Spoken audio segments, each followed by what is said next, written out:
देश का मार्केट बनाओ। तुम आज भी देखो इंडिया के पिछड़ने का हम कौन सी बड़ी आबादी लेके बैठे हैं, अब हम दूसरी से पहली की तरफ आ गए, पता चल गया ना। ये एक चीज देखो, जिस देश में लोग ज्यादा होंगे क्या वहां सामान ज्यादा इस्तेमाल होगा या कम? अब तुम्हारा एक छोटा सा एग्जांपल है, तुम्हारे देश में टीवी है या रेडियो है या माइक्रोवेव अवन है या तुम्हारे देश में बेड इस्तेमाल होते हैं, चारपाई इस्तेमाल होती है, पंखे इस्तेमाल होते हैं, नॉर्मल चप्पल इस्तेमाल होती है, जूते इस्तेमाल होते हैं, ये दुनिया में सबसे ज्यादा इस्तेमाल होंगे ना, क्योंकि जहाँ लोग ज्यादा वहाँ। अब जिसकी आबादी 50 लाख है तो वहाँ 50 लाख जूते तो बनेंगे, उससे ज्यादा का क्या करेंगे? आपकी आबादी है 150 करोड़ के इर्द गिर्द में, क्योंकि 121 तो अब तब थे 10-11 साल पहले। 150 करोड़ लोग, अगर इनमें से 100 करोड़ लोग भी 2-2 जोड़ी चप्पल जूते रखें तो आपको बहुत ज्यादा चप्पल जूते चाहिए। मैं तो मिनिमम की बात करूं, 2 से कम तो कोई क्या रख पाएगा। तो आप सोचो आपके देश में हर चीज ज्यादा चाहिए। अगर चीजें ज्यादा चाहिए तो ये ऑब्वियस सी बात है कि किस पे काम करना चाहिए? मैन्युफैक्चरिंग पर। मैन्युफैक्चरिंग यूनिट क्या एम्प्लॉयमेंट देती हैं? बिल्कुल देती हैं। जहां मैन्युफैक्चरिंग, ये चाइना कैसे आगे बढ़ रहा है इतना, ये सब चीज़ों का प्रोडक्शन कर रहा है। आप सबको पता है आज सबसे ज़्यादा चीज़ें बिकती हैं जिन पे लिखा होता है मेड इन चाइना।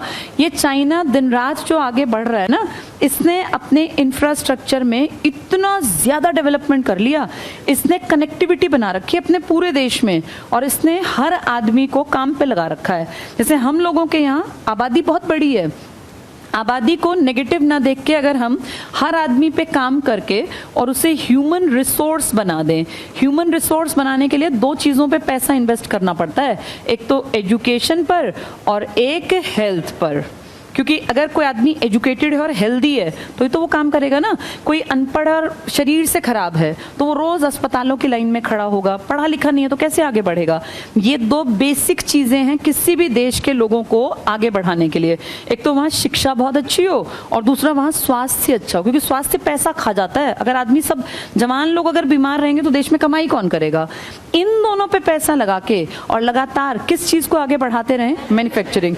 हम दुनिया की इतनी बड़ी ताकत है, क्योंकि इतनी बड़ी भीड़ को अगर सही डायरेक्शन मिल जाए, अगर बेरोजगारों को रोजगार के अवसर उपलब्ध हो और हम बाहर के देशों से बहुत ज्यादा सामान मैन्युफैक्चरिंग वाला, जैसे बेसिक चीजें ना खरीदें, अपने देश में अगर इन चीजों को बढ़ावा दें तो आपके देश में मेड इन इंडिया अगर इतने बड़े लेवल पे इस्तेमाल होने लगे चीजें और फिर विदेशों में भी जाने लगे, आप इतना अच्छा प्रोडक्ट बनाइए कि जैसे मेड इन चाइना बिकता है ऐसे मेड इन इंडिया बिकने लगे, तो आपके यहाँ लोगों को काम धंधा मिलेगा। प्रॉब्लम क्या है? चाइना जैसे देशों ने इन चीजों पे बहुत काम किया और लगातार आप देखो, चाहे फोन हो, चाहे आपके घर में कोई छोटी मोटी चीजें हो, इन सब के प्रोडक्शन में एक बड़ा योगदान पूरी दुनिया की इकोनॉमी में कौन दे रहा है? चाइना। तो इसलिए चाइना लगातार आगे बढ़ गया, उसने कमाई के साधन बना लिए। हम लोगों को इन दोनों चीजों को पहले समझना पड़ेगा और इसीलिए ना क्लास 10th और 9th में ह्यूमन रिसोर्स को पढ़ाया जाता है। पर दिक्कत यह है कि इंडियन एजुकेशन सिस्टम में उसको एक चैप्टर समझ के बच्चे पढ़ लेते हैं, जबकि उस टाइम पे वो समझना चाहिए कि हम सब कोई बोझ नहीं है, हम सब ह्यूमन रिसोर्स हैं। बस 2 चीजों पर ढंग से काम कर दिया जाए। एक एजुकेशन ऐसी हो जो सिर्फ डिग्री ना दे, जो इंसान को कामयाब होने के लिए कुछ लायकियत उसके अंदर भरे, इसमें उसके अंदर स्किल्स डेवलप हो, वो पढ़े लिखे तो उसको पढ़ाई लिखाई को वो जिंदगी में इस्तेमाल करे। इंडिया में क्या दिक्कत है? लोग बीटेक कर जाते हैं पर उस बीटेक का पूरी जिंदगी को इस्तेमाल नहीं कर पाते। उन्होंने उसमें 10-15 लाख भी लगा दिए, उनके टीचर्स ने उनसे प्रोजेक्ट्स भी बनवाए, असाइनमेंट्स भी काम करवाया, लेकिन वो निकला कुछ नहीं। तो जिस दिन ये एजुकेशन और जिस दिन हेल्थ सिस्टम अच्छा हो गया, इन दोनों से ह्यूमन रिसोर्स बनेगा और जिस दिन ह्यूमन रिसोर्स के रूप में इस्तेमाल होगा उस दिन बड़ी आबादी को सही डायरेक्शन मिल जाएगी और फिर हम प्रोडक्शन में और इन सब चीजों में आगे निकल सकते हैं। जैसे आज कौन निकला हुआ है? टेक्नोलॉजी पे काम करना पड़ेगा और समय की जरूरत है। जब आप एजुकेशन सिस्टम को सुधार लेंगे ना, तो फिर सिर्फ ये रटना कि अकबर ने कौन सी लड़ाइयां लड़ी या इस सन में क्या हुआ, ये रटने मात्र से काम नहीं चलेगा। आज जमाना है टेक्नोलॉजी का, साइंस का, आर्किटेक्चर का। जैसे उभरता हुआ जो दुनिया अब आ रही है ना, उसमें जिन चीजों की जरूरत है वो पढ़ाई का पार्ट बनाई नहीं जानी चाहिए। पुरानी चीजें भी ठीक है, सीखनी चाहिए, संस्कृति, हमारा इतिहास, ये सब जरूरी है, लेकिन समय की जरूरत के अनुसार पढ़ाई में उन चीजों को इन्वॉल्व करना पड़ेगा मिलेगा जो आपकी लाइफ को बेहतर बना पाए, जो आपके अंदर स्किल्स डेवलप कर पाएं। तो जैसे हम लोग ह्यूमन को जिस दिन रिसोर्स बना के इस्तेमाल करना शुरू कर देंगे, मैन्युफैक्चरिंग जिस दिन बढ़ जाएगी उस दिन अपने आप रोजगार मिलेगा। अभी आप देखिए, एक एग्जांपल देती हूँ। मोदी जी ने 2-3 महीने पहले हरियाणा के खरखौदा में ऑनलाइन एक ये अपना था ना मारुति के प्लांट का इनॉग्रेशन किया। पता है आप लोगों को, मारुति बहुत बड़ा बिजनेस है और मारुति में कितने लोग काम कर रहे हैं आपको पता है? मारुति के 2 प्लांट मेन बड़े बड़े हैं, अगर मैं बात करूं तो गुड़गांव और मानेसर। अब ये हरियाणा की बात कर रही हूँ। तीसरा प्लांट जो इन दोनों से बड़ा होगा, क्योंकि गुड़गांव का प्लांट लगा था 300 एकड़ में और मानेसर वाला लगा था 600 एकड़ में, और अब ये लग रहा है 900 एकड़।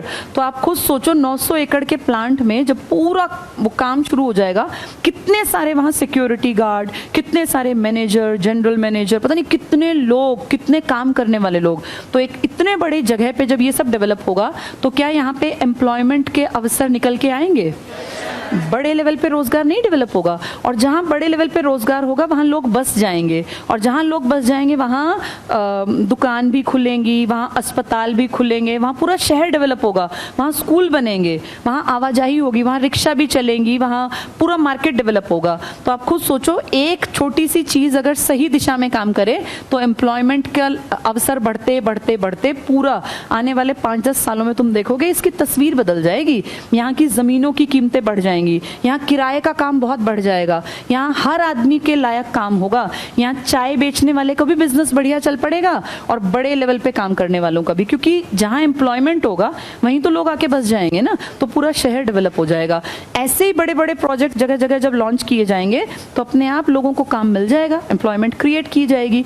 दिक्कत यह है कि जब आप बाहर से ज्यादा सामान मंगाते हैं तो एम्प्लॉयमेंट के अवसर घटते जाते हैं, क्योंकि बाहर के लोगों को तो आपने काम दे दिया पर आपके लोग खराब बैठे हैं, खाली बैठे हैं। इसीलिए इंडिया में मैन्युफैक्चरिंग पे काम करना बहुत ज़रूरी है, और मैन्युफैक्चरिंग के लिए आपको 2 चीज़ें बहुत अच्छी चाहिए, एक तो एजुकेशन और दूसरा हेल्थ। फिर आपकी सरकार को थोड़ा सा एक्टिव होकर काम करना पड़ेगा, और बहुत प्लान्ड तरीके से अगर काम किया जाए ना तो इंडिया में कभी भी बेरोजगारी नहीं आएगी। क्योंकि जैसे लोग कहते हैं कि भाई बढ़ती जनसंख्या कारण है बेरोजगारी का, बढ़ती जनसंख्या को सही डायरेक्शन में अगर लगाया जाए, हर आदमी यहाँ कपड़ा पहनता है, हर आदमी जूते चप्पल पहनता है, हर आदमी के घर में बेसिक चीजें हैं, लेकिन आप देखना उन बेसिक चीजों में से ज्यादातर चीजें विदेशी हैं। मतलब गरीब आदमी के पास भी आप मार्केट में जाते हैं कपड़े लेने तो भी आप देखोगे कि बाहर से कपड़ा आ रहा है कितना ज्यादा, जबकि हम उस देश में रहते हैं जिनका कपड़ा कभी यूरोप वाले मतलब शो ऑफ करने के लिए पहनते थे कि ये कपड़ा इंडिया से आया। ये बातें मैंने अपने मन से नहीं बनाई। NCERT क्लास 9th और 10th की हिस्ट्री को उठा के पढ़ना, तुम खुद देखोगे इंडस्ट्रियल रिवोल्यूशन के टाइम में पूरी इंडिया कैसे डेवलप हुआ और इंडिया में पहले से क्या कुछ था, तो तुम्हें पता चलेगा कि इंडिया कोई ऐसा वैसा देश नहीं था। इंडिया में बेस्ट क्वालिटी का कपड़ा और बहुत सारी चीजों में हम नंबर 1 थे, पर वो गलत नीतियों के चलते अंग्रेजों ने भारत में इस तरह की नीतियां बनाई कि वो सब चीजें बर्बादी की तरफ आ गई। इस देश में ढेरों अकाल पड़ने लग गए, और जिस देश में कभी हमने भूखमरी या गरीबी और बदहाली के शब्द नहीं सुने थे, यहाँ के लोग भूख से मरने लग गए, यहाँ अकाल पड़ने लग गए, करोड़ों करोड़ों की जनसंख्या अकाल में मरने लग गई, क्योंकि सही तरीके से काम नहीं किया गया। लेकिन उस दौर की बातें छोड़े, हम आज की बात करें, क्योंकि जो बीत गई सो बात गई। अब उस पे ये रोके कि 200 साल हम गुलाम रह गए इसलिए ऐसा हुआ। आज के सिनेरियो में अगर देखें तो अब सच में वापस जरूरत है मैन्युफैक्चरिंग को बढ़ाया जाए, हेल्थ पे काम किया जाए, एजुकेशन पे काम किया जाए, तब इकोनॉमी आगे बूस्ट हो सकती है। अदरवाइज सिर्फ ये कह देने से कि हमारी सरकार ऐसा करेगी, हमारी सरकार, ये देश आगे नहीं बढ़ेगा। चलो आगे पढ़ते हैं अब। तो राष्ट्र